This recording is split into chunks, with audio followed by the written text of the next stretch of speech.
Elles font partie de la vie des femmes depuis la puberté jusqu'à la ménopause. On va parler des règles, parfois douloureuses, irrégulières, trop abondantes. On va répondre à toutes vos questions. Que faire contre les douleurs qu'elles peuvent provoquer? Est-ce qu'il y a un risque à prendre la pilule en continu pour stopper ces règles? Est-ce qu'il faut se méfier des cups et tampons et comment éviter un choc toxique? Pour répondre à toutes vos questions, le docteur Estelle Wafo, bonjour. Bonjour. Vous dirigez le service de gynécologie et d'obstétrique de l'hôpital de Marne-la-Vallée à Jossigny. Oui. Et avec nous pour témoigner, Yuna Dufournay. Bonjour Yuna. Bonjour. On va vous écouter dans quelques instants, mais d'abord on fait un petit rappel anatomique et c'est vous qui vous y collez puisque vous connaissez très bien ça évidemment. Absolument. Donc ici, on a le vagin, l'utérus, les trompes et les ovaires. Et les ovaires ont deux fonctions principales à partir de l'adolescence, c'est de produire les hormones sexuelles, l'œstrogène et le progestérone. Et puis on va le voir sur une animation, cet ovaire, ici on retrouve notre ovaire qui va être découpé et qui va produire ici, c'est ces petits œufs-là, ces follicules où il va y avoir une maturation de ces follicules pour donner l'ovocyte. On va regarder ça, voilà la maturation de ces follicules. Ici, avec un ovocyte, on va le récupérer, ce petit ovocyte, on va le récupérer, vous voyez ici, il repasse dans la trompe pour venir juste en attente au niveau de l'utérus, en attente d'une éventuelle fécondation par un spermatozoïde. Alors, cet ovaire, à ce moment-là, à partir de là, va produire une hormone en grande quantité, la progestérone pour la gestation. Effectivement, cette progestérone va avoir pour effet d'augmenter ici, ce qu'on voit un petit peu en rose clair, d'augmenter ici l'épaisseur du myomètre, c'est-à-dire l'épaisseur d'utérus, pour avoir cette nidification.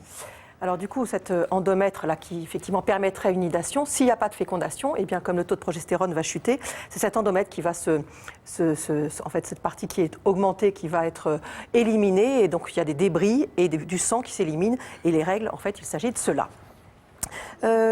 Yuna, vous étiez une sportive de haut niveau, puisque vous avez une médaille de bronze au championnat du monde de saut de cheval.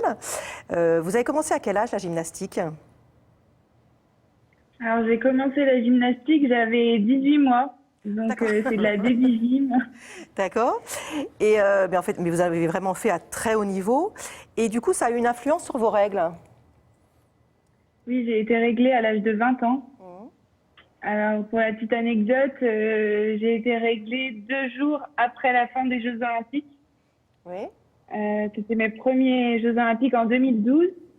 Et 3 jours après, les règles sont parvenues lorsque le corps s'est relâché, l'esprit s'est relâché.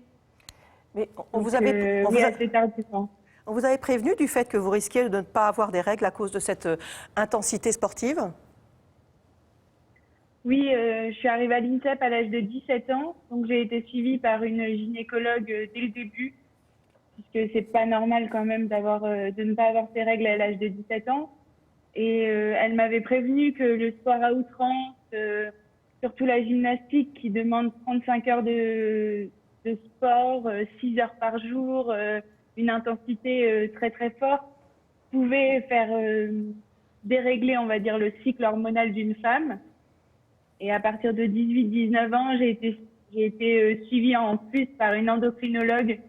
Et elle, cette fois-ci, était plus rassurante et m'a dit elles vont arriver. Si elles n'arrivent pas à un instant T, on les déclenchera par des hormones de substitution et on trouvera une solution ensemble et faut pas s'inquiéter plus que ça. Mais de ne pas avoir ces règles, c'est quelque chose qui vous inquiétait ou pas? Ou vous le viviez plutôt bien? Ça me trottait dans la tête. Ça ne m'inquiétait pas que je faisais énormément de sport et ma sœur est une personne qui a beaucoup souffert par les règles. Ma mère aussi, elle me disait tant que ça n'arrive pas, tant mieux. C'est une souffrance de moins à avoir. Vous étiez tranquille. Après, oui, en tant que jeune femme, on a envie de devenir une femme à un moment donné.